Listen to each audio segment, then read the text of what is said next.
Beberapa hari ini Baginda Raja sedang diselimuti duka, sebab sahabatnya yang juga seorang hakim telah meninggal dunia. Sahabatnya itu merupakan hakim yang sangat bijaksana dan adil, dan paling benci dengan praktek suap menyuap. Oleh sebab itulah Baginda menjadikan sahabatnya itu sebagai hakim agung di pemerintahan pusat, karena kejujurannya dalam mengemban amanah. Hidupnya terbilang sederhana. Ia mengambil bayarannya sebagai hakim hanya sebagian, dan sebagiannya lagi ia sedekahkan kepada fakir miskin. Berbeda dengan pejabat-pejabat istana yang lain yang hidup dalam kemewahan dan bergemilangan harta. Namun sekarang sahabatnya itu telah tiada. Baginda Raja pun bingung, siapakah yang pantas menjadi penggantinya. Pengennya sih menunjuk Abu Nawas, tapi itu tidak mungkin, karena Abu Nawas pasti akan menolaknya, seperti yang sudah-sudah. Kalaupun dipaksa, yang ada malah akan membuat Baginda Raja menanggung malu. Mungkin Abu Nawas bisa memecahkan masalah ini. Aku akan coba bertanya kepadanya, pikir Baginda Raja. Kemudian Baginda Raja memerintahkan beberapa pengawal untuk memanggil Abu Nawas. Singkat cerita, Abu Nawas pun datang ke istana dan menghadap Baginda Raja. "Ada gerangan apa Baginda memanggil hamba?" tanya Abu Nawas. "Hai Abu Nawas, kamu tahu kan kalau hakim yang saya tempatkan di pemerintahan pusat sudah meninggal dunia. Saya bingung Abu Nawas, siapakah yang pantas menggantikan posisinya? Aku menginginkan orang yang jujur dan anti suap seperti dirinya. Apakah kamu punya solusinya? Aku tahu kamu tak mungkin mau menjadi pejabat istana, dan aku tak akan memaksamu. Tapi setidaknya bantulah saya untuk menemukan orang yang pantas menjadi penggantinya," perintah Baginda Raja. Sejenak Abu Nawas terdiam. Ia merasakan kegelisahan yang sedang dialami rajanya itu. Suasana pun menjadi hening seketika. "Baiklah Baginda, beri saya waktu seminggu, nanti akan saya kabari," kata Abu Nawas memecahkan keheningan. Abu Nawas lalu mohon diri kepada Baginda Raja untuk pulang ke rumahnya. Keesokan harinya, dengan mengendarai keledai, Abu Nawas berkeliling kampung berjalan ke sana kemari hingga sampailah ia di tepian sungai. Di situ Abu Nawas melihat ada gembala yang sedang memberi minum induk sapi dan anaknya. Muncullah ide cemerlang di benak Abu Nawas. Ia pun segera menghampiri anak sapi yang masih kecil itu. Entah bagaimana caranya, tiba-tiba anak sapi tersebut berjalan meninggalkan induknya dan mengikuti Abu Nawas yang sedang menaiki keledainya. Melihat hal itu, si pengembala mencoba menghalau anak sapinya supaya kembali pada induknya. Namun ajaib, anak sapi tersebut tak bergeming. Ia tetap berjalan mengikuti keledainya Abu Nawas. Karena kesal, si pengembala pun menyeret dan memukul anak sapi agar mau ikut dengannya. "Hai pengembala, biarkan anak sapi itu ikut denganku," hardik Abu Nawas. "Tapi anak sapi itu milikku Tuan," jawab si pengembala. "Bukan, anak sapi itu adalah milikku. Dia lahir dari keledaiku ini," balas Abu Nawas. "Bagaimana mungkin? Jelas-jelas anak sapi ini milikku. Itu induk sapinya," protes pengembala sambil menunjuk induk sapi di sampingnya. "Kalau dia anak dari induk sapi kamu, pasti dia akan ikut dengannya. Buktinya ia malah ikut dengan keledaiku. Berarti ia anak dari keledaiku," kata Abu Nawas tak mau kalah. Tentu suasana pun semakin memanas. Masing-masing dari mereka tak ada yang mau mengalah. Akhirnya Abu Nawas berkata, lebih baik kita selesaikan masalah ini di pengadilan, biar Tuan Hakim yang memutuskan. Baiklah, balas setuju dengan usulan Abu Nawas. Maka pergilah mereka berdua ke rumah hakim pertama. Sebelum sidang dimulai, Abu Nawas menawari hakim pertama dengan iming-iming uang banyak, supaya Abu Nawas bisa memenangkan perkaranya. Hakim pertama tergiur dengan tawaran Abu Nawas, tapi ia bingung bagaimana caranya supaya perkara ini dimenangkan oleh Abu Nawas. Itu mudah saja. Tuan Hakim putuskan saja kepada siapa anak sapi tersebut akan ikut, maka dialah pemiliknya. Sang hakim lalu memutuskan seperti permintaan Abu Nawas. Ketika anak sapi itu dilepaskan, si anak sapi selalu mengikuti keledai Abu Nawas. Walhasil, Abu Nawaslah yang berhak atas anak sapi tersebut. Merasa keputusan hakim pertama tidak adil, si pengembala mengajak Abu Nawas menemui hakim kedua.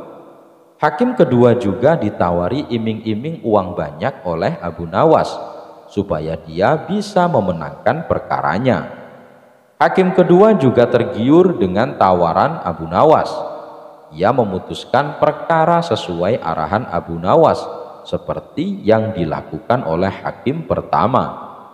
Abu Nawas pun kembali memenangkan perkaranya atas kepemilikan anak sapi. Upaya si pengembala dalam meminta keadilan kembali menemui kegagalan. Ia lalu mengajak Abu Nawas pergi ke rumah hakim ketiga.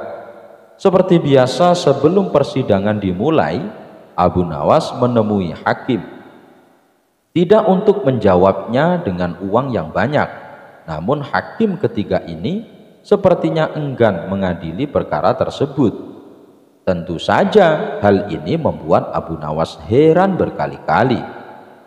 Anda kenapa tidak mau mengadili perkara ini? Tuan Hakim, apakah uang yang saya berikan kurang banyak? Abu Nawas, bukan masalah uang, tapi saya lagi kena menstruasi.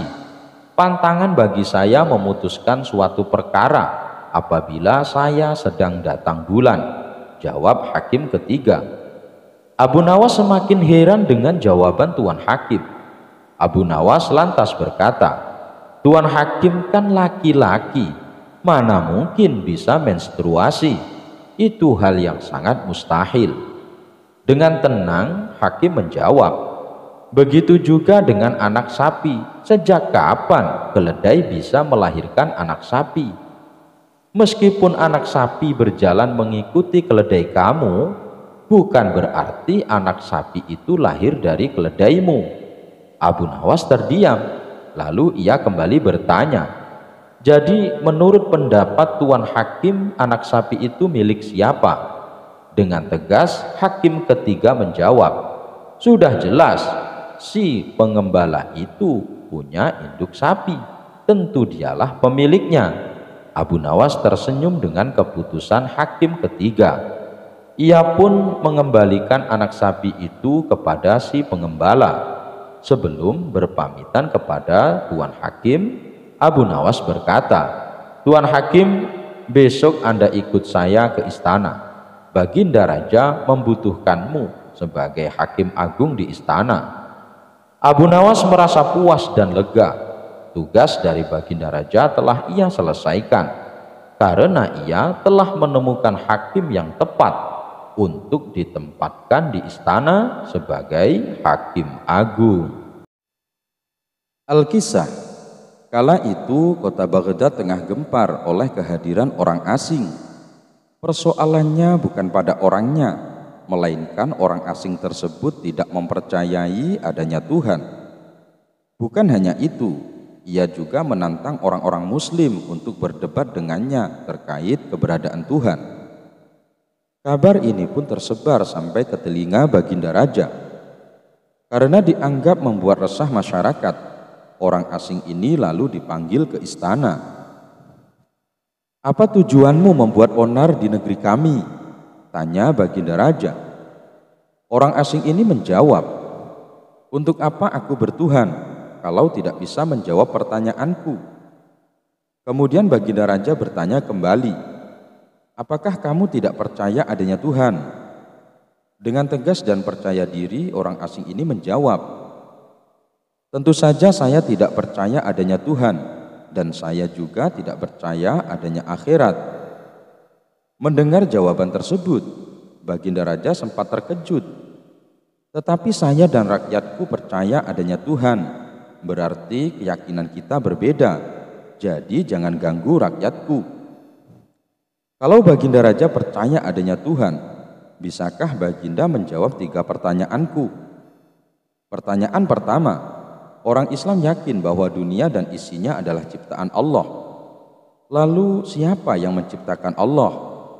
Bukankah sesuatu yang ada pasti ada penciptanya? Pertanyaan kedua, katanya di dalam surga manusia tidak akan buang air besar, sedangkan mereka makan dan minum tiap hari. Bagaimana mungkin ini bisa terjadi? Padahal segala sesuatu yang akan dimasukkan pasti akan keluar. Pertanyaan ketiga, orang Islam meyakini bahwa setan terbuat dari api, tapi katanya setan akan disiksa dengan api neraka. Mana mungkin api bisa menyakiti api? Mendengar pertanyaan orang asing tersebut, baginda raja hanya terdiam. Bisa saja baginda raja menjawabnya berdasarkan hadis dan Al-Quran, tetapi yang dihadapi adalah orang yang tidak percaya Tuhan, maka dijawabnya harus dengan logika. Kemudian salah satu menterinya membisikkan kepada baginda raja. Menteri tersebut berkata, Baginda, kalau soal seperti ini serahkan saja kepada Abu Nawas. Ia pasti bisa menjawab segala pertanyaan yang diajukan orang asing ini. Maka tak lama kemudian dipanggillah Abu Nawas ke istana.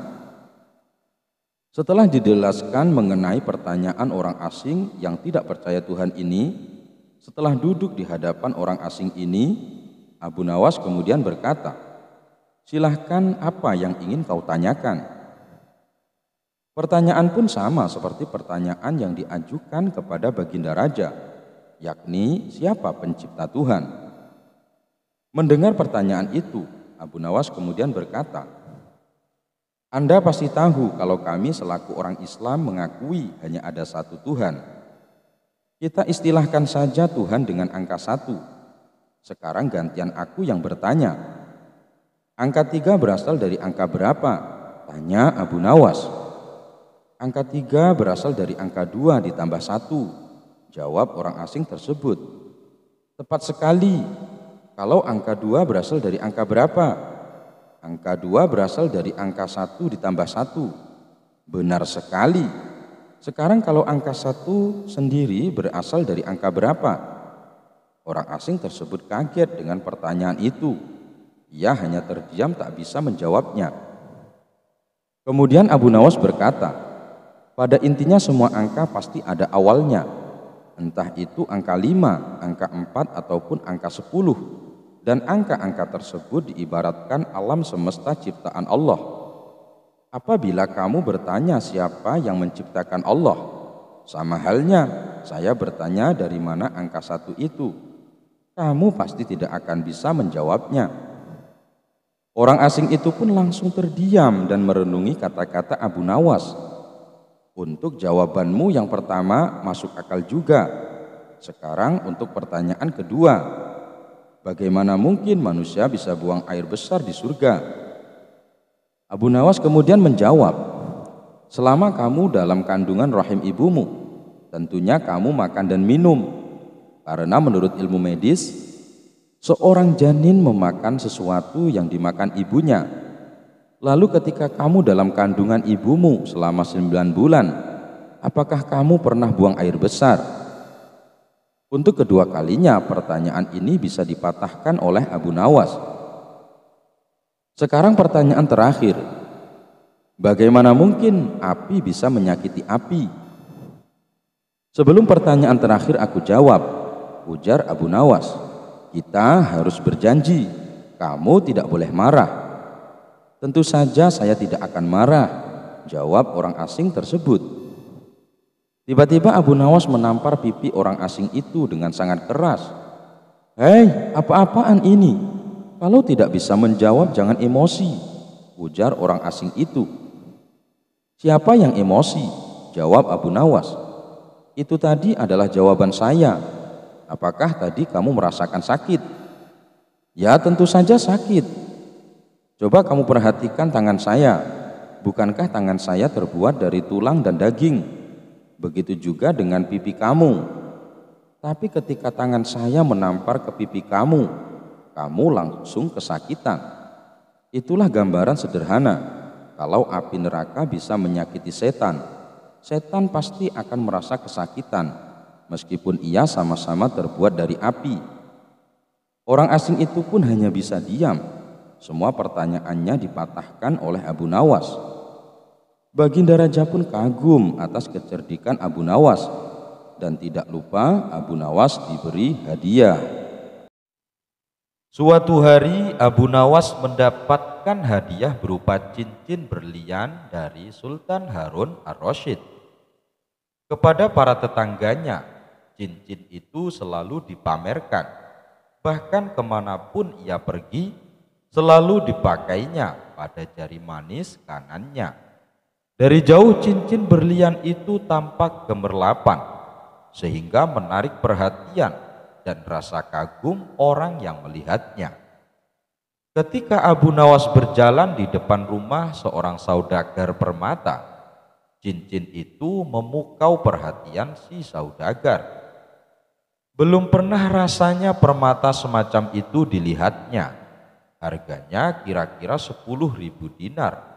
Taksirnya dalam hati, "Hai Abu Nawas, singgahlah barang sebentar kemari," panggilnya dari depan pintu rumah. Ketika Abu Nawas mendekat, saudagar itu segera menyongsongnya dengan wajah berseri-seri. "Bagaimana engkau membeli cincin yang begitu bagus?" tanya saudagar itu seraya mengamat-amati cincin permata di jari manis kanan Abu Nawas. "Hadiah dari Baginda Sultan Harun ar-Rasyid," jawab Abu Nawas bangga.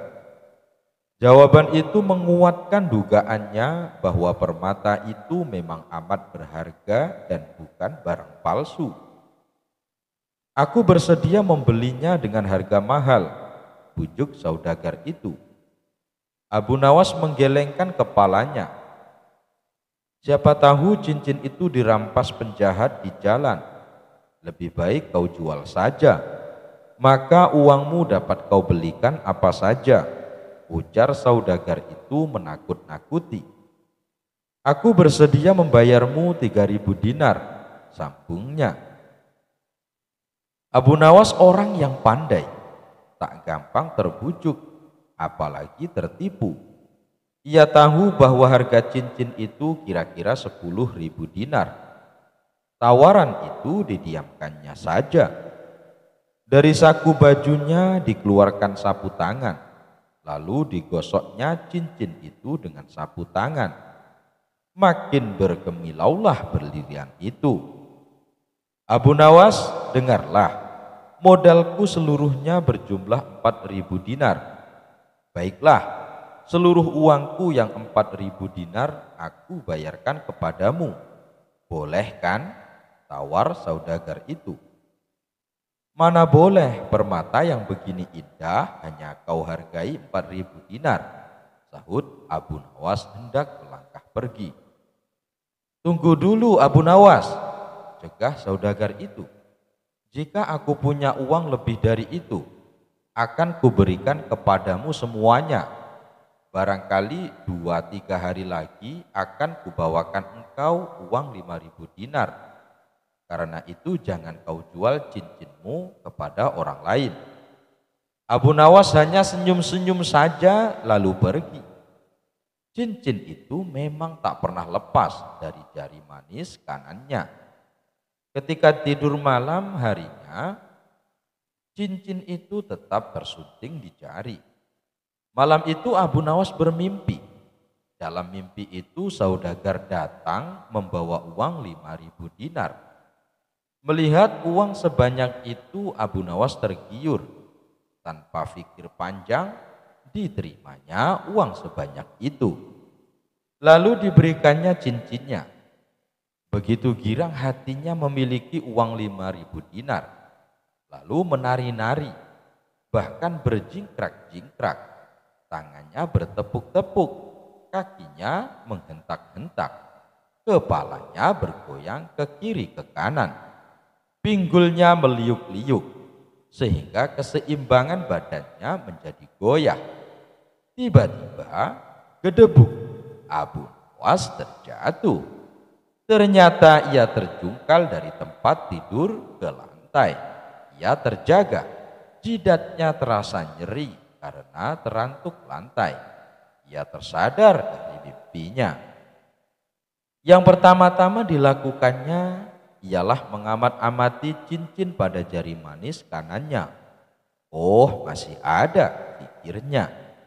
Ia merasa heran mengapa cincin itu masih tetap tersunting di jarinya.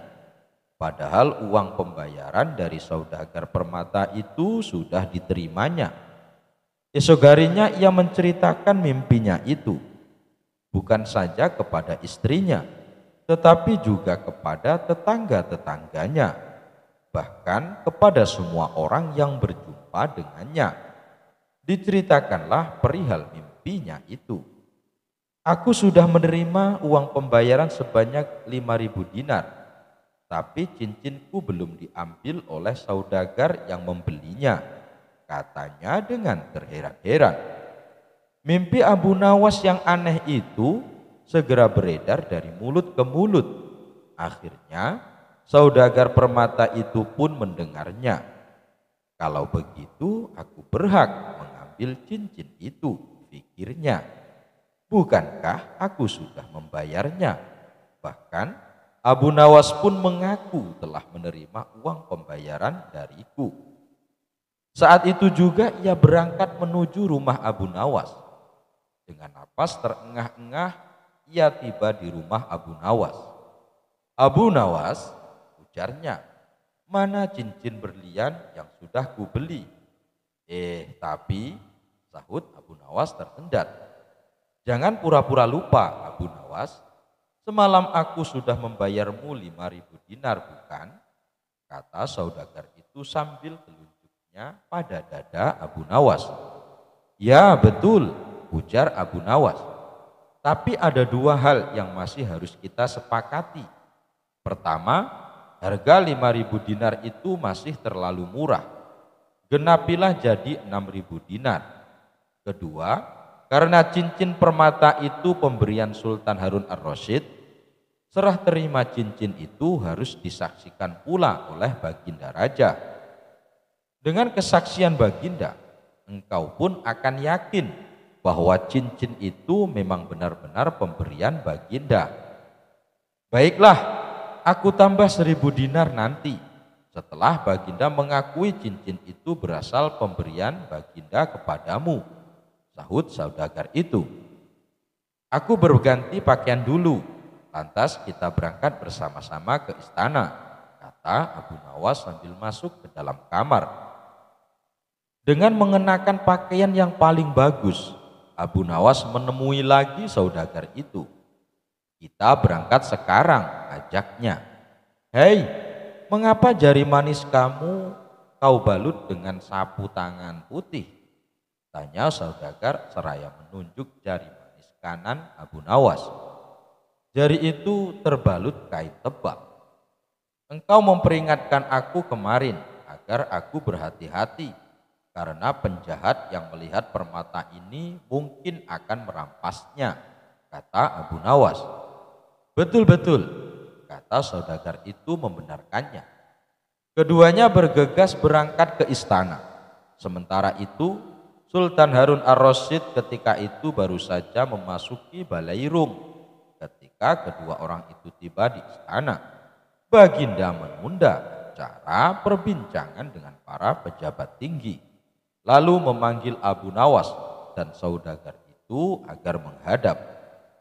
Baginda, kami bersama saudagar permata ini menghadap Baginda karena ada sesuatu hal yang hendak kami sampaikan.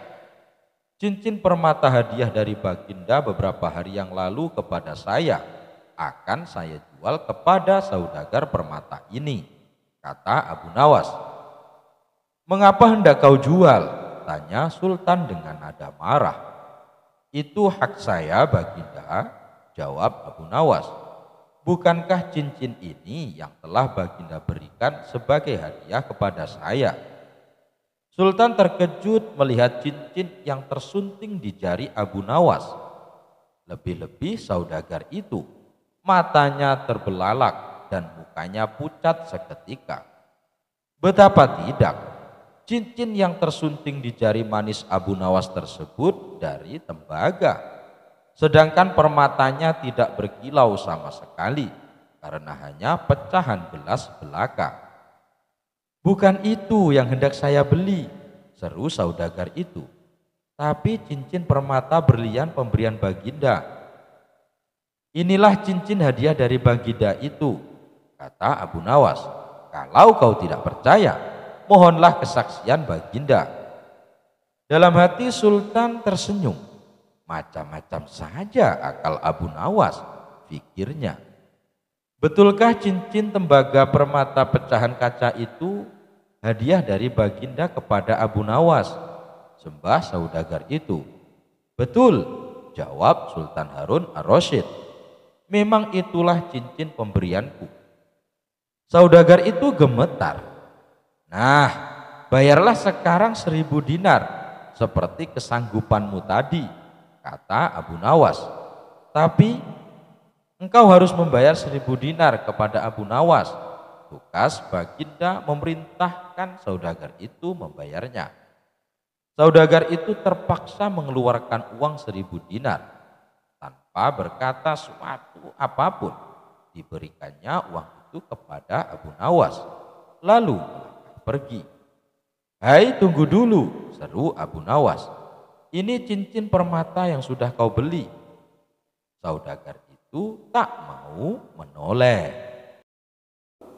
Suatu hari yang cerah, Raja Harun ar-Rasyid dan para pengawalnya meninggalkan istana untuk berburu. Namun di tengah perjalanan, salah satu pejabat kerajaan yang bernama Abu Jahil menyusul dengan terengah-engah di atas kudanya. Baginda, Baginda, hamba mau mengusulkan sesuatu, kata Abu Jahil sambil mendekati sang raja. Apa usulmu wahai Abu Jahil? Tanya Baginda Raja. Agar acara berburu ini lebih menarik dan disaksikan banyak penduduk, bagaimana kalau kita sayembarakan saja? Ujar Abu Jahil dengan raut wajah serius. Baginda Raja terdiam sejenak dan mengangguk-angguk. Hamba ingin beradu ketangkasan dengan Abu Nawas, dan nanti pemenangnya akan mendapatkan sepundi uang emas. Tapi kalau kalah, hukumannya adalah dengan memandikan kuda-kuda istana selama 1 bulan. Tutur Abu Jahil meyakinkan Baginda Raja. Akhirnya sang raja menyetujui usulan Abu Jahil tersebut. Hitung-hitung sayembara itu akan memberikan hiburan kepadanya. Maka dipanggillah Abu Nawas untuk menghadap kepadanya. Abu Nawas pun segera menghadap Raja Harun. Ia diberi petunjuk panjang lebar oleh Baginda Raja. Pada awalnya Abu Nawas menolak sayembara tersebut karena ia tahu bahwa semua ini adalah akal licik dari Abu Jahil yang ingin menyingkirkannya dari istana. Tapi Baginda Raja Harun memaksa dan Abu Nawas tidak bisa menolak. Abu Nawas berpikir sejenak. Ia tahu kalau Abu Jahil sekarang diangkat menjadi pejabat istana. Ia pasti mengerahkan semua anak buahnya untuk menyumbang seekor binatang buruannya di hutan nanti. Namun karena kecerdikannya, Abu Nawas tersenyum riang. Abu Jahil yang melihat perubahan raut muka Abu Nawas menjadi penasaran dibuatnya. Mana mungkin Abu Nawas bisa mengalahkan dirinya kali ini, pikir Abu Jahil dalam hati. Akhirnya Baginda menggiring mereka di tengah alun-alun istana. Raja dan seluruh rakyat menunggu siapa yang akan menjadi pemenang dalam lomba berburu. Trompet tanda mulai adu ketangkasan pun telah ditiup. Abu Jahil segera memacu kudanya secepat kilat menuju hutan belantara. Anehnya, Abu Nawas justru sebaliknya. Dia dengan santainya menaiki kudanya sehingga para penonton banyak yang berteriak. Menjelang sore hari, tampaklah kuda Abu Jahil memasuki pintu gerbang istana. Ia pun mendapat sambutan meriah dan tepuk tangan dari rakyat yang menyaksikannya.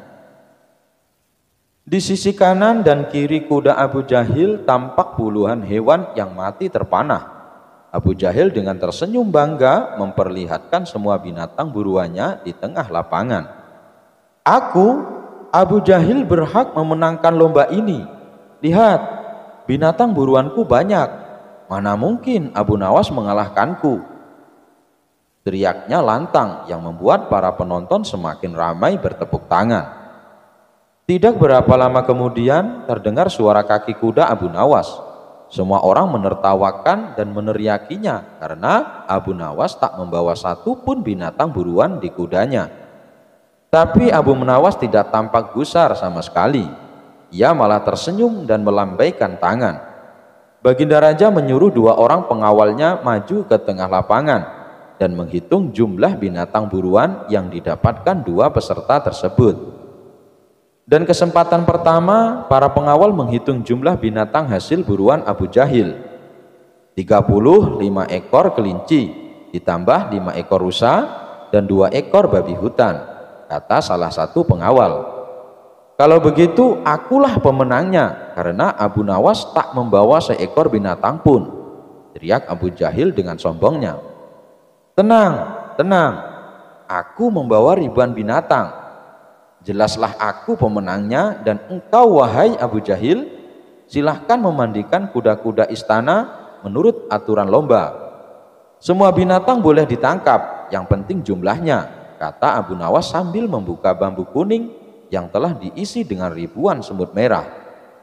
Jumlahnya sangat banyak Baginda, mungkin ribuan, kami tak sanggup menghitungnya lagi, kata pengawal kerajaan yang menghitung jumlah semut itu.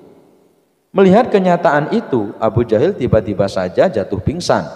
Baginda Raja tertawa terpingkal-pingkal dan langsung memberi hadiah kepada Abu Nawas. Kecerdikan dan ketulusan hati pasti bisa mengalahkan kelicikan. Suatu kali Abu Nawas pergi keluar kota untuk menemui sahabat lamanya. Dengan membawa perbekalan seadanya, ia berangkat menuju kota tempat sahabatnya. Singkat cerita, sampailah ia di rumah sahabatnya. Assalamualaikum, ucap Abu Nawas saat mengetuk pintu rumahnya. Saat pintu rumah dibuka, sahabatnya kaget bercampur bahagia. Waalaikumsalam Abu Nawas, apa kabarmu? Jawab sahabatnya sambil memeluk Abu Nawas. Mari silahkan masuk, ajak sahabatnya. Mereka berdua saling melepas rindu dan terlibat perbincangan yang penuh canda tawa. Setelah ngobrol kesana kemari, terdengarlah suara azan asar. Wahai kawan, saya minta izin sholat di rumahmu, pinta Abu Nawas. Oh, silahkan Abu Nawas, saya mau keluar sebentar untuk membeli makanan, balas sahabatnya. Abu Nawas lalu ke kamar mandi untuk berwudu. Tapi saat ia akan melaksanakan sholat, ia bingung di mana letak arah kiblat. Mau bertanya kepada sahabatnya, tapi sahabatnya sedang keluar beli makanan. Abu Nawas mencoba menunggu sahabatnya pulang. Lama sudah ia menunggu. Ternyata sahabatnya tak kunjung datang juga. Akhirnya ia memutuskan sendiri kemana arah kiblatnya. Abu Nawas menggelar sajadahnya dan mulai menunaikan sholat. Tidak berapa lama sahabatnya pun datang. Ia tertawa melihat Abu Nawas sholat menghadap arah kiblat yang salah. Setelah Abu Nawas selesai menunaikan sholat, sahabatnya berkata memberitahu, "Hei Abu Nawas, arah kiblatnya bukan ke situ," tutur sahabatnya. "Hah? Apakah arah sholatku salah?" tanya Abu Nawas. Tidak, hanya saja arah sajadah kamu yang salah, jawab sahabatnya. Kalau begitu tegur saja sajadahku, jangan aku, balas Abu Nawas. Keduanya pun tertawa bersama-sama. Ya sudah, mari kita sholat berjamaah. Habis itu kita baru makan-makan, ajak Abu Nawas kepada sahabatnya. Kisah penampilan suci. Suatu hari ada seorang rohib berpenampilan layaknya orang suci. Namun ia terlihat kebingungan beberapa kali. Ia mondar-mandir tepat di depan rumah Abu Nawas. Karena merasa kasihan, Abu Nawas lalu menyapanya. Wahai tuan, sepertinya Anda bukan orang sini. Siapa Anda? Tanya Abu Nawas. Ya, saya berasal dari negeri seberang.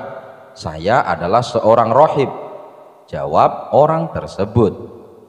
Rohib? Apa itu rohib? Tanya Abu Nawas.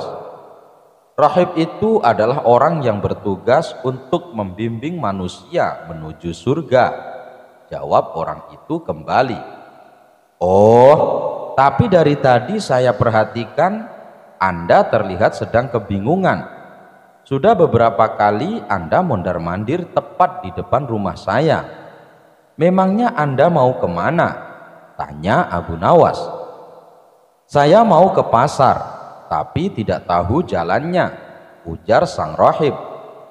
Mendengar jawaban itu, Abu Nawas menahan tawa. Bagaimana bisa Anda membimbing manusia ke surga kalau arah ke pasar saja Anda tidak tahu? Celetuk Abu Nawas. Mendadak muka sang rohib berubah menjadi sewot.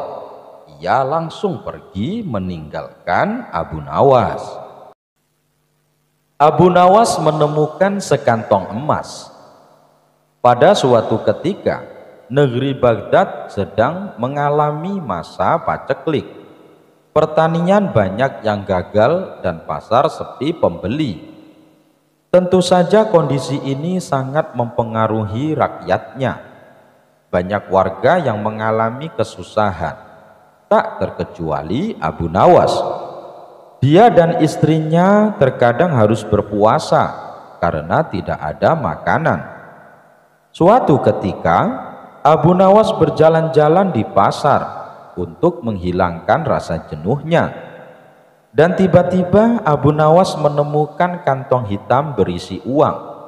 Maka dibawanya kantong hitam tersebut dan langsung ditanam di dalam tanah. Abu Nawas merenung sepanjang malam. Pikirannya bertanya-tanya, apakah uang di dalamnya akan diambil atau tidak.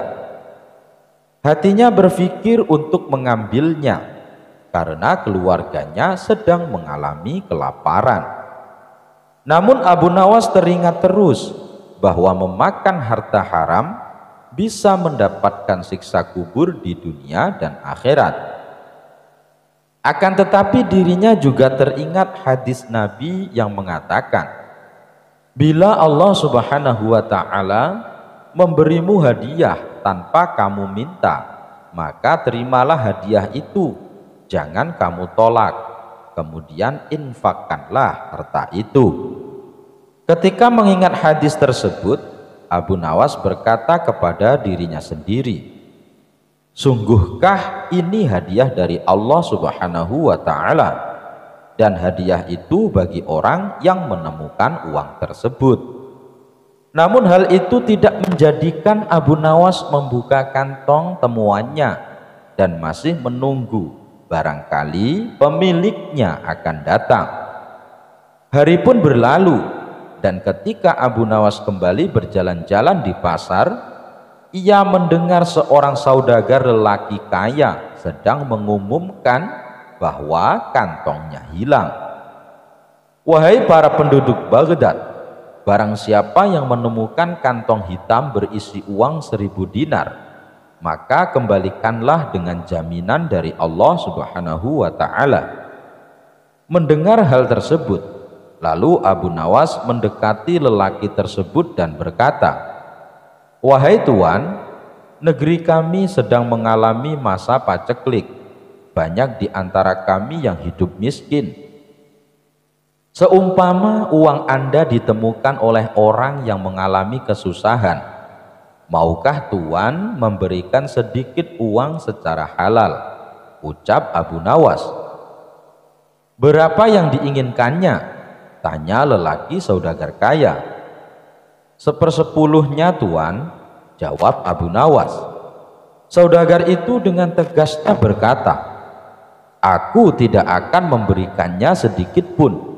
Jika ia tidak mengembalikannya kepadaku, maka di akhirat nanti akan kutuntut di hadapan Allah Subhanahu wa Ta'ala."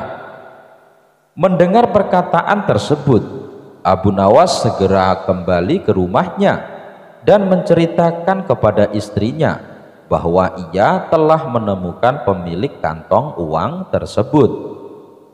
"Apa yang harus aku lakukan? Apa aku harus mengembalikan uang itu?" tanya Abu Nawas.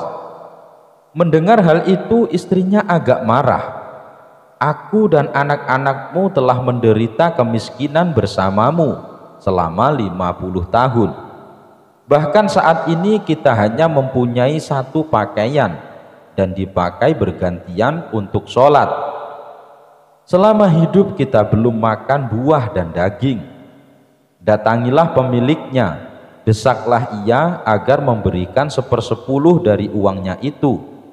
Jika ia tidak setuju, maka mintalah 1/100-nya.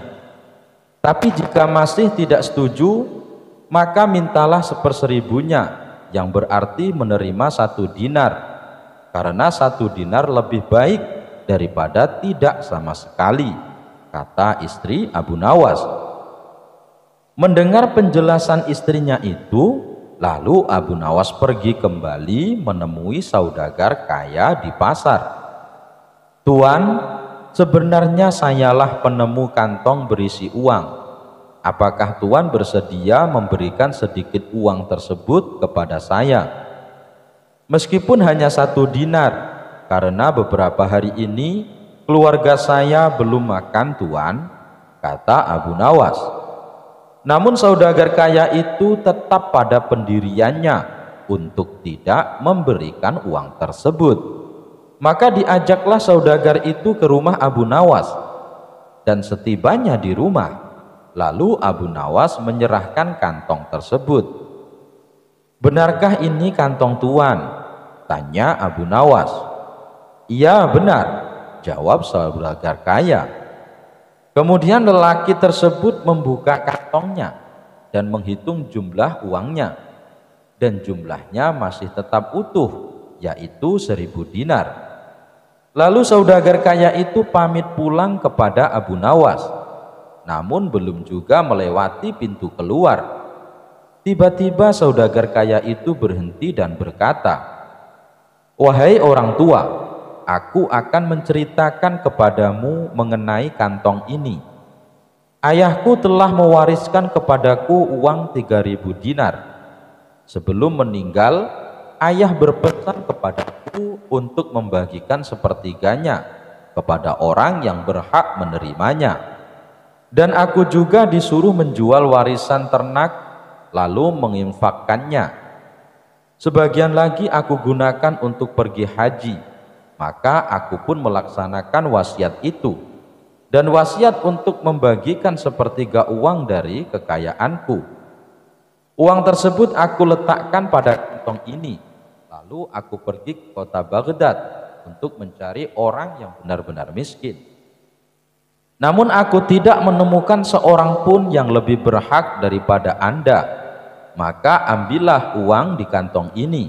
Semoga Allah Subhanahu wa Ta'ala memberkahimu," kata saudagar lelaki kaya tersebut. Mendengar hal itu, Abu Nawas pun bersyukur kepada Allah Subhanahu wa Ta'ala. Kesabaran dan kejujurannya saat menemukan uang tersebut ternyata mendapat jalan lain dari Allah. Ternyata saudagar kaya tersebut tidak hanya memberikan 1/100 yang dimintanya, melainkan semua uang yang ada di kantong tersebut. Abu Nawas memasukkan unta ke lubang jarum. Al-Kisah, Abu Nawas mendapat kabar Baginda Raja mengalami masalah yang membuat tidak bisa tidur. Masalah tersebut hanya Raja yang mengetahuinya. Ia sengaja merahasiakannya, termasuk kepada Abu Nawas selaku sahabatnya tempat berkeluh kesah. Ingin rasanya Baginda Raja melupakan masalah yang menimpanya. Kalaupun bisa lari menghindar, tentulah ia akan melakukannya. Namun kenyataannya permasalahan yang dihadapi terasa seperti mengikutinya kemanapun Baginda Raja pergi. Sejak saat itu Baginda Raja sering terlihat melamun seorang diri. Kemudian penasehat istana mendekati Baginda Raja. "Maaf Paduka yang mulia, hamba perhatikan belakangan ini Paduka terlihat murung. Hamba khawatir Paduka nanti jatuh sakit. Apakah ada sesuatu yang Paduka pikirkan?" tanya penasehat istana. "Tidak ada apa-apa, aku baik-baik saja. Kau urusi saja pekerjaanmu," jawab Baginda Raja dengan memalingkan wajahnya. Penasehat istana pun hanya terdiam. Ia merasakan gelagat bahwa Baginda Raja sedang dilanda masalah besar. Dikarenakan Baginda Raja tidak mau berterus terang, penasehat istana tidak berani membujuknya untuk menceritakan masalah yang dihadapi. Makin hari sikap Baginda Raja makin tertutup, bahkan kini enggan menerima tamu. Hal ini membuat para pejabat istana menjadi sangat khawatir. Apa yang harus kita lakukan? Makin hari Baginda Raja terlihat mengkhawatirkan. Ini sangat buruk untuk kondisinya. Jangan sampai Baginda Raja jatuh sakit, kata salah seorang menteri. "Aku juga cemas melihat sikap Baginda Raja belakangan ini. Aku sudah coba membujuknya supaya mau menceritakan masalah yang dialami, tapi ia malah memalingkan wajah." Baginda Raja memilih menutup diri, beber penasehat istana. "Saya ada saran. Bagaimana kalau masalah ini kita sampaikan kepada Abu Nawas? Biasanya dia tahu solusinya," ujar salah satu dari menteri. "Ya, saya setuju dengan saran tersebut," balas lainnya. Maka beberapa menteri istana segera mendatangi rumah Abu Nawas. Melihat yang datang adalah para menteri, Abu Nawas sempat terkejut. Biasanya yang diutus Baginda Raja adalah prajurit istana. "Kenapa kalian yang datang?" tanya Abu Nawas. "Kami kesini bukan diutus Baginda Raja, tapi atas kemauan sendiri," jawab para menteri. Kemudian para menteri ini memberitahu Abu Nawas tentang keadaan yang menimpa Baginda Raja. "Kami semua sudah berusaha memberi perhatian, tapi Baginda Raja selalu menutup diri," kata salah satu menteri. "Baiklah, aku akan coba menghiburnya. Mari kita ke istana sekarang," ajak Abu Nawas. Singkat cerita, Abu Nawas menghadap Baginda Raja. Ia lalu bercerita kisah-kisah jenaka di hadapan Baginda Raja, berharap bisa terhibur dan tertawa, tapi ternyata tidak ada reaksi apapun. Baginda Raja hanya terdiam, malah meninggalkan Abu Nawas lalu masuk ke kamarnya. Selepas Baginda Raja pergi, para menteri segera menghampiri Abu Nawas. "Bagaimana ini Abu Nawas? Kamu lihat sendiri kan?" ucap mereka. "Sepertinya Baginda Raja sedang mengalami masalah berat. Biarkan aku pulang dulu. Aku akan memikirkan cara untuk mengatasi masalah ini," ucap Abu Nawas. Setibanya di rumah, Abu Nawas terus memikirkan cara terbaik memecahkan masalah ini. Setelah berpikir cukup lama, akhirnya Abu Nawas menemukan ide cemerlang. Esok harinya Abu Nawas pergi ke pasar. Di hadapan orang-orang, Abu Nawas berteriak, "Apakah di antara kalian ada yang bisa memasukkan unta ke lubang jarum?" Mendengar pertanyaan Abu Nawas, semua orang yang ada di sana heran. Salah satu dari mereka lalu menjawab, "Mana mungkin bisa, itu perkara yang mustahil." Dengan lantang Abu Nawas membalas, "Tidak ada perkara yang mustahil. Jangankan aku, anak kecil pun bisa." "Kalau kau memang bisa, coba tunjukkan kepada kami," pinta mereka. "Maaf kawan-kawan, sayangnya aku hanya bisa membuktikannya bila di hadapan Baginda Raja, jawab Abu Nawas. Begitulah seterusnya setiap ada keramaian, orang ataupun perkumpulan, Abu Nawas selalu mengatakan hal yang sama. Akhirnya kabar tentang Abu Nawas bisa memasukkan unta ke lubang jarum sampai juga hingga telinga Baginda Raja. Awalnya Baginda Raja tidak terlalu memedulikannya, tapi lama-kelamaan timbul juga rasa penasaran pada dirinya. Maka diperintahkanlah beberapa pengawal istana memanggil Abu Nawas. Tuan Abu Nawas, Anda diperintah Paduka untuk datang ke istana, ucap seorang prajurit. Benarkah? Tanya Abu Nawas memastikan. Benar Tuan Abu Nawas, jawab dia. Rencanaku akhirnya berhasil, pikir Abu Nawas. Oh iya, bagaimana kondisi Baginda Raja sekarang? Tanya Abu Nawas lagi. Baginda masih sering mengurung diri dan sering tampak termenung, jawab salah satu prajurit. Baiklah, aku akan ke sana sekarang, balas Abu Nawas. Tidak lama kemudian Abu Nawas sampai di istana menghadap Baginda Raja. Wahai Abu Nawas, aku dengar kau bisa memasukkan seekor unta ke lubang jarum. Kau bersedia membuktikannya bila di hadapanku. Benarkah itu? Tanya Baginda Raja. Benar Paduka yang mulia, jawab Abu Nawas. Bagaimana mungkin? Aku rasa itu perkara yang mustahil, balas Baginda Raja. Di dunia ini tidak ada yang mustahil Paduka, ujar Abu Nawas. Baiklah, sekarang coba kau buktikan, perintah Baginda Raja. Caranya mudah Paduka, kita tinggal membuat jarum yang lubangnya lebih besar daripada seekor unta. Dengan begitu kita bisa memasukkannya dengan mudah, bahkan anak kecil pun bisa, jawab Abu Nawas menjelaskan. Kalau caranya seperti itu, semua orang pun bisa melakukannya. Berarti kau telah menipu semua orang, termasuk aku, ucap Baginda Raja. Hamba tidak pernah menipu siapapun, dan hamba juga tidak pernah menipu Paduka. Hamba tidak pernah mengatakan bahwa jarum yang hamba maksud adalah jarum kecil, balas Abu Nawas. Iya, itu benar. Tapi apa maksud dari pernyataanmu ini? Tanya Baginda Raja. Hamba hanya ingin mengatakan ada hikmah dari pernyataan ini, jawab Abu Nawas. Hikmah? Hikmah dari mana? Tanya Baginda Raja heran. Bukankah tadinya Baginda Raja tidak percaya kalau hamba bisa memasukkan unta ke lubang jarum? Tapi setelah hamba jelaskan, Baginda Raja baru mempercayainya. Begitu juga dengan permasalahan yang sedang kita hadapi. Sebesar apapun masalah, sebesar apapun bebannya, tapi kalau hati kita lebih besar, hati kita lebih luas saat menghadapinya, maka semua masalah akan terasa lebih ringan. Itulah gambaran seekor unta bila dimasukkan ke lubang jarum. Sepintas saat kita menghadapinya, pasti itu mustahil dilakukan. Tapi bila kita luas dan besar, maka pikiran kita juga akan mengikuti. Dan pada akhirnya masalah yang kita anggap mustahil diatasi menjadi mudah dan ringan untuk dijalani. Bagaimana kita akan bisa tenang bila kita menghadapi masalah dengan hati yang sempit? Tutur Abu Nawas. Seketika Baginda Raja terdiam. Ia terus merenungi ucapan Abu Nawas. Suasana pun mendadak menjadi hening. Tidak berapa lama Baginda Raja pun berkata, terima kasih Abu Nawas, kau telah menyadarkanku. Selama ini aku memang sedang dilanda masalah dan hatiku sempit menghadapinya, sehingga pikiranku juga ikut menjadi buntu, ujar Baginda Raja.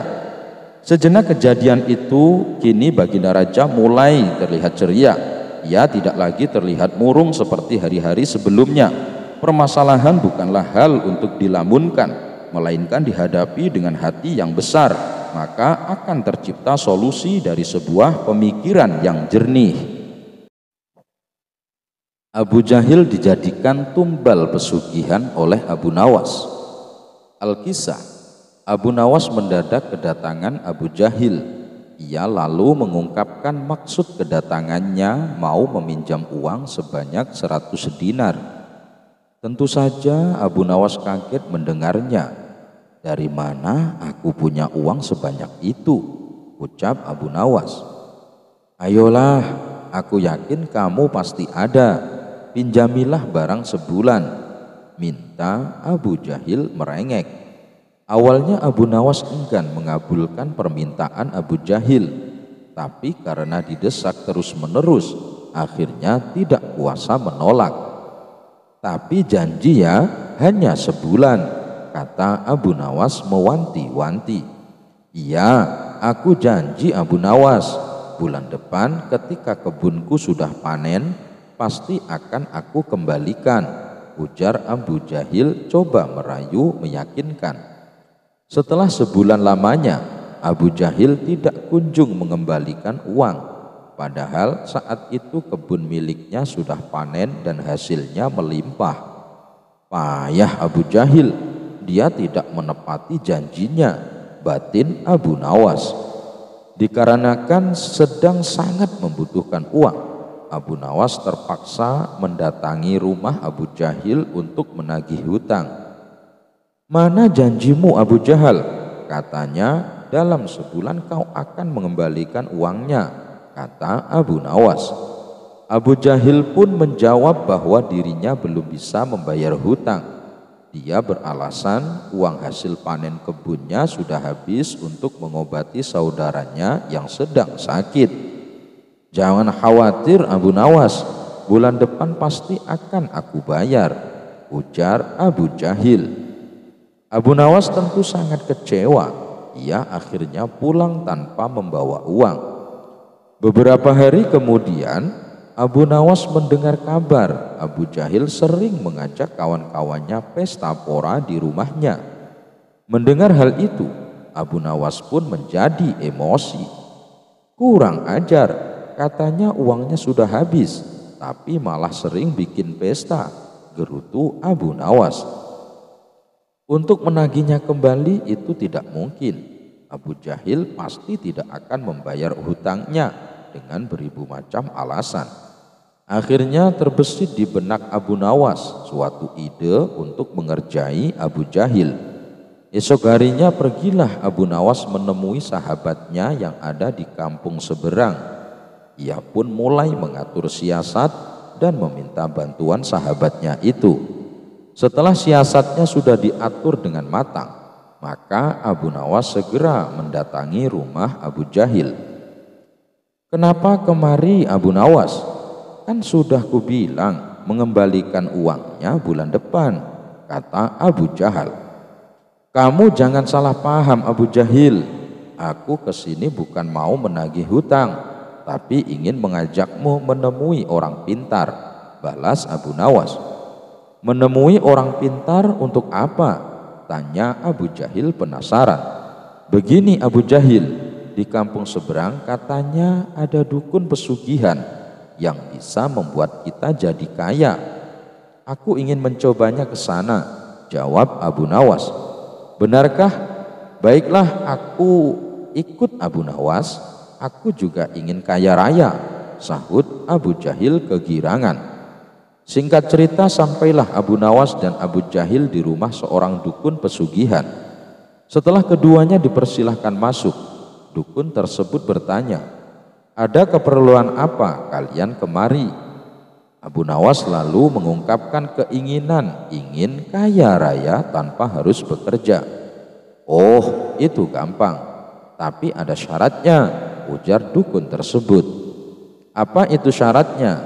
Tanya Abu Nawas. Syaratnya harus ada tumbal, tapi jangan khawatir, tumbalnya tidak harus dari keluarga. Orang lain juga bisa dijadikan tumbal, tapi orang lain tersebut adalah orang yang ada kaitannya dengan hartamu, jawab sang dukun. Maksudnya bagaimana? Saya belum paham, tanya Abu Nawas lagi. Ya misalnya orang yang punya utang sama kamu, maka orang tersebut bisa dijadikan tumbal meskipun dia bukan anggota keluargamu, jawab sang dukun. Kalau orangnya tidak mau bagaimana? Tanya Abu Nawas. Kamu tidak perlu minta izin, orang tersebut nanti akan jadi tumbal tanpa dia sadari dan ia akan mati mengenaskan, kata sang dukun menjelaskan. Oh begitu, baiklah aku setuju. balas Abu Nawas sambil melirik ke arah Abu Jahil. Abu Jahil yang merasakan gelagat dirinya akan dijadikan tumbal, seketika langsung gemetaran. Kemudian Abu Nawas diajari mantra oleh sang dukun sebagai ritual saat tengah malam. Sepulangnya dari rumah sang dukun di tengah perjalanan, Abu Nawas berkata, "Abu Jahil, hutangmu yang 100 dinar tidak usah kamu kembalikan. Aku ikhlas." Mendengar hal itu, Abu Jahil langsung ketakutan. "Jangan Abu Nawas, aku akan mengembalikan uangnya sekarang juga. Nanti setelah kita sampai di rumah, aku akan langsung mengembalikannya," sahut dia ketakutan. "Bukannya kemarin kamu bilang uangmu sudah habis?" goda Abu Nawas. "Uangku masih banyak Abu Nawas, aku kemarin bohong sama kamu," ucap Abu Jahil.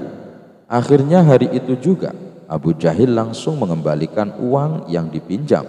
Ternyata dukun yang didatangi Abu Nawas dan Abu Jahil adalah sahabatnya Abu Nawas. Abu Nawas dan sahabatnya sengaja mengatur siasat tersebut supaya Abu Jahil segera melunasi hutangnya. Raja menjadi pengemis. Abu Nawas kaget ketika tiba-tiba disuruh menuju ke istana. Di sana telah menunggu baginda yang tengah duduk tegap di singgasana istana. "Hai, apa kabar Abu Nawas?" sapa baginda raja. "Aku benar-benar mengharap bantuanmu." "Bantuan apa baginda raja?" Abu Nawas balik bertanya. "Begini Abu Nawas," baginda mulai bercerita. "Aku dengar Tuan Habul sudah mulai membangkang terhadap kewajiban negara. Pembantu-pembantuku di daerah melaporkan kalau dia sudah tidak mau lagi membayar zakat. Padahal dia orang yang kaya raya loh. Mengapa baginda tidak panggil saja dia ke istana, lalu jebloskan ke dalam penjara, habis perkara. Gitu aja kok repot." "Sebenarnya bisa saja aku berbuat begitu, tapi apa tidak ada cara lain? Soalnya sayang kalau aku menghukumnya. Bagaimanapun dulu dia adalah orang yang paling rajin membayar zakat. Tapi entah mengapa, semakin dia kaya, semakin malas pula dia membayar zakat.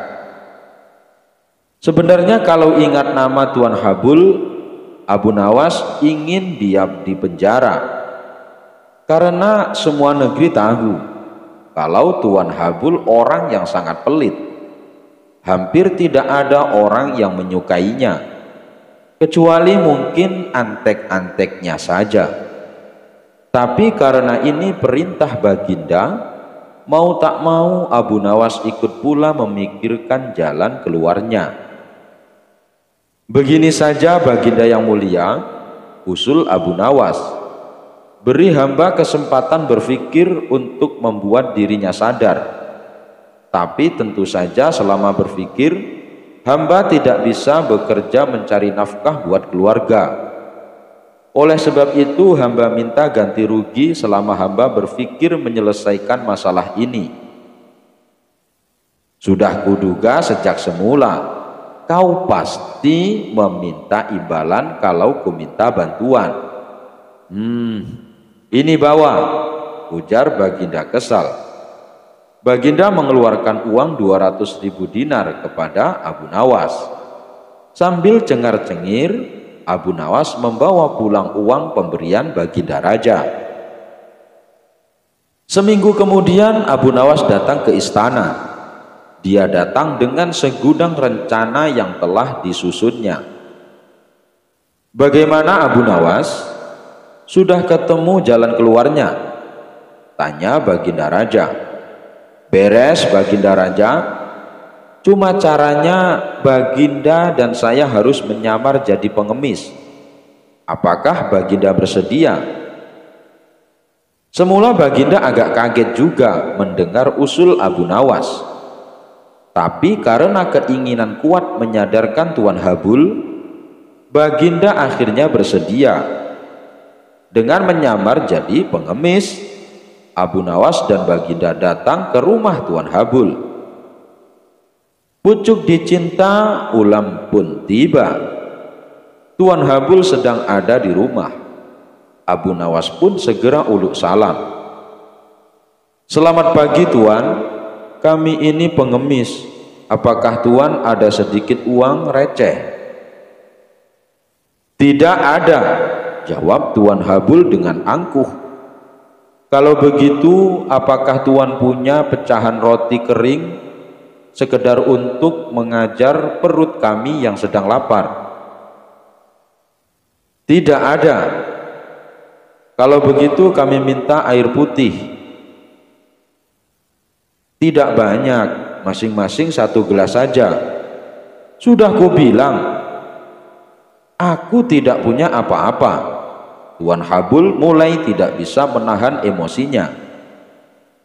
Dan rupanya jawaban ini yang ditunggu-tunggu Abu Nawas. "Kalau Tuan tidak punya apa-apa," cetus Abu Nawas, "mengapa Tuan tidak ikut kami saja menjadi pengemis?" Wajah Tuan Habul pucat pasi mendengar cetusan Abu Nawas. Rasa marah, tersinggung, dan terhina bercampur aduk menjadi satu. Tapi belum sempat kesadaran Tuan Habul pulih, Abu Nawas dan Baginda segera membuka kedoknya. "Bagaimana Habul? Kali ini giliran Baginda yang berbicara. Mau pilih jadi orang kaya atau menjadi orang yang tidak punya apa-apa?" "Kalau pilih jadi orang yang tidak punya apa-apa, ya ikut saja Abu Nawas mengemis dari rumah ke rumah. Tapi kalau pilih menjadi orang kaya, ya jangan lupa membayar zakat. Bukan begitu Habul?" Mendengar penuturan Baginda, Tuan Habul terdiam 1000 bahasa. Dia merasa sangat malu. Sedangkan Abu Nawas hanya cengengesan menyaksikan kejadian itu. "Enak saja Baginda menyuruhku jadi pengemis," gumam Abu Nawas sambil mengumpat dalam hati. "Apa boleh buat, zakat kewajiban bagi yang mampu untuk menunaikannya." Abu Nawas lebih hebat dari jin ifrit.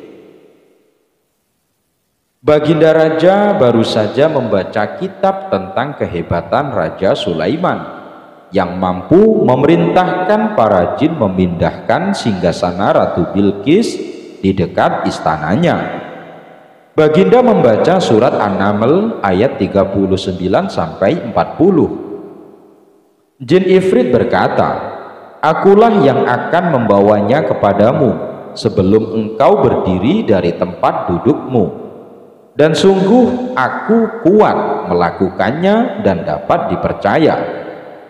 Seorang yang mempunyai ilmu dari kitab berkata, "Aku akan membawa singgasana itu kepadamu sebelum matamu berkedip." Maka ketika Nabi Sulaiman melihat singgasana itu terletak di hadapannya, dia pun berkata, "Ini termasuk karunia Robku untuk mengujiku. Apakah aku bersyukur atau mengingkari nikmatnya? Barang siapa bersyukur, maka sesungguhnya dia bersyukur untuk kebaikan dirinya sendiri. Dan barang siapa ingkar, maka sesungguhnya Robku Maha Kaya, Maha Mulia." Al-Quran Surah An-Naml ayat 39 sampai 40. Baginda mencermati ayat tersebut. Jin ifrit saja bisa dikalahkan seorang ulama. Berarti manusia lebih sakti dari para jin. Ulama di masa Raja Sulaiman lebih cepat memindahkan singgasana Ratu Bilqis dibanding jin ifrit. Ulama itu mampu membawa singgasana ke hadapan Nabi Sulaiman sebelum dia mengedipkan mata. Sedangkan ifrit hanya mampu membawanya ke hadapan Nabi Sulaiman sebelum dia bangkit dari tempat duduknya. Baginda tiba-tiba merasa tertarik. Hatinya mulai tergelitik untuk melakukan hal yang sama. Mendadak beliau ingin istananya dipindahkan ke atas gunung agar bisa lebih leluasa menikmati pemandangan di sekitar. Dan bukanlah hal itu tidak mustahil bisa dilakukan, karena ada Abu Nawas yang amat cerdik di negerinya. Kalau di masa Raja Sulaiman ada ulama yang lebih hebat dari jin ifrit, di masa sekarang ada Abu Nawas, ujar Baginda dalam hati. Baginda pun segera memanggil Abu Nawas. Setelah Abu Nawas dihadapkan, Baginda berkata, "Sanggupkah engkau memindahkan istanaku ke atas gunung agar aku lebih leluasa melihat negeriku?" tanya Baginda Raja. Abu Nawas tidak langsung menjawab. Dia berpikir sejenak hingga keningnya berkerut. Tidak mungkin menolak perintah Baginda, kecuali kalau memang ingin dihukum. Akhirnya Abu Nawas terpaksa menyanggupi proyek raksasa itu. Ada satu lagi permintaan dari Baginda. Pekerjaan itu harus selesai hanya dalam waktu sebulan. Karena kemampuanmu belum teruji, maka kamu punya waktu sebulan untuk melakukan permintaanku itu, ujar Baginda Raja. Abu Nawas pulang dengan hati masyghul. Setiap malam ia hanya berteman dengan rembulan dan bintang-bintang. Hari-hari dilewati dengan kegundahan. Tak ada hari yang lebih berat dalam hidup Abu Nawas kecuali hari-hari ini. Tetapi pada hari ke-9 ia tidak lagi merasa gundah gulana. Keesokan harinya Abu Nawas menuju istana. Ia menghadap Baginda untuk membahas pemindahan istana. Dengan senang hati Baginda akan mendengarkan apa yang diinginkan Abu Nawas. "Ampun tuanku, hamba datang ke sini hanya untuk mengajukan usul untuk memperlancar pekerjaan hamba nanti," kata Abu Nawas. "Apa usulmu?" "Hamba akan memindahkan istana paduka yang mulia tepat pada hari raya Idul Kurban, yang kebetulan hanya kurang 20 hari lagi." "Kalau hanya itu usulmu, baiklah," kata Baginda Raja.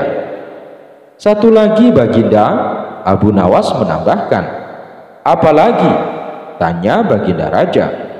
"Hamba mohon Baginda menyembelih 10 ekor sapi yang gemuk untuk dibagikan langsung kepada para fakir miskin," kata Abu Nawas. "Usulmu kuterima," kata Baginda menyetujui. Abu Nawas pulang dengan perasaan riang gembira. Kini tidak ada lagi yang perlu dikhawatirkan. Toh nanti bila waktunya sudah tiba, ia pasti akan dengan mudah memindahkan istana Baginda Raja. Jangankan hanya memindahkan ke puncak gunung, ke dasar samudera pun Abu Nawas sanggup. Desas-desus mulai tersebar ke seluruh pelosok negeri. Hampir semua orang harap-harap cemas, tetapi sebagian besar rakyat merasa yakin atas kemampuan Abu Nawas. Karena selama ini Abu Nawas belum pernah gagal melaksanakan tugas-tugas aneh yang dibebankan di atas pundaknya. Namun ada beberapa orang yang meragukan keberhasilan Abu Nawas kali ini. Saat-saat yang dinanti-nantikan tiba. Rakyat berbondong-bondong menuju lapangan untuk melakukan sholat hari raya Idul Kurban. Dan seusai sholat, 10 sapi sumbangan Baginda Raja disembelih lalu dimasak, kemudian segera dibagikan kepada fakir miskin. Kini giliran Abu Nawas yang harus melaksanakan tugas berat itu. Abu Nawas berjalan menuju istana diikuti oleh rakyat. Sesampai di depan istana, Abu Nawas bertanya kepada Baginda Raja, "Ampun tuanku yang mulia, apakah istana sudah tidak ada orangnya lagi?" "Tidak ada," jawab Baginda Raja singkat. Kemudian Abu Nawas berjalan beberapa langkah mendekati istana. Ia berdiri sambil memandangi istana. Abu Nawas berdiri mematung, seolah-olah ada yang ditunggu. Benar, Baginda Raja akhirnya tidak sabar. Abu Nawas, mengapa engkau belum juga mengangkat istanaku? Tanya Baginda Raja. Hamba sudah siap sejak tadi, Baginda, jawab Abu Nawas. Apa maksudmu engkau sudah siap sejak tadi? Kalau engkau sudah siap, lalu apa yang engkau tunggu? Tanya Baginda masih diliputi perasaan heran. Hamba menunggu istana paduka yang mulia diangkat oleh seluruh rakyat yang hadir untuk diletakkan di atas pundak hamba. Setelah itu, hamba tentu akan memindahkan istana paduka yang mulia ke atas gunung sesuai dengan titah paduka. Baginda Raja Harun ar-Rasyid terpana. Beliau tidak menyangka Abu Nawas masih bisa keluar dari lubang jarum. Abu Nawas dan segentong air. Al-Kisah. Kali ini Baginda Raja berencana akan berburu di hutan. Baginda Raja memerintahkan pembantunya untuk menyiapkan semua peralatan dan perbekalan selama berburu. Berbeda dari cara berburu sebelumnya, kali ini Baginda Raja mengajak serta Abu Nawas. Kemudian Baginda Raja meminta Abu Nawas membantu membawa perbekalan dan dipersilahkan memilih sendiri barang yang akan dibawa. Tanpa berpikir panjang, Abu Nawas memilih gentong tempat wadah air minum yang cukup besar. Baginda Raja dan prajurit heran dengan pilihan Abu Nawas. Mereka menganggap Abu Nawas bodoh karena memilih gentong air yang besar dan berat, padahal masih banyak barang yang kecil. Hai Abu Nawas, kenapa kau pilih barang bawaan yang paling berat? Tanya Baginda Raja penasaran. Nanti paduka raja juga akan tahu sendiri, ucap Abu Nawas sambil tersenyum. Baginda Raja pun memerintahkan pasukannya untuk berjalan. Dan selama perjalanan, tentunya Abu Nawas menjadi orang yang paling terakhir. Ia berjalan paling belakang karena beratnya membawa gentong air. Karena perjalanan yang cukup jauh, rombongan memilih berhenti untuk istirahat sejenak.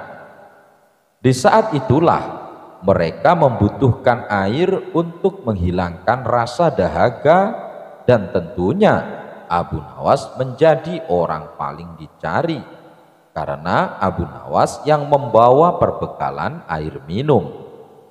Setelah perjalanan dilanjutkan, gentong air yang dibawa Abu Nawas mulai berkurang isinya dan menjadi lebih ringan. Abu Nawas pun tidak lagi berjalan di belakang. Kini ia berjalan di tengah-tengah rombongan. Setelah istirahat yang kedua, ketiga, dan seterusnya, gentong air yang dibawa Abu Nawas pun semakin berkurang, sampai kemudian gentongnya kosong sama sekali. Karena gentongnya sudah kosong, tentu saja Abu Nawas meninggalkannya, sehingga Abu Nawas pun bisa berjalan di samping Baginda Raja di barisan depan. Melihat hal itu, Baginda Raja tersenyum. Kini Baginda telah mendapatkan jawaban atas pertanyaan yang diajukan sebelum berangkat. Kamu memang cerdik, Abu Nawas, ujar Baginda Raja dalam hatinya.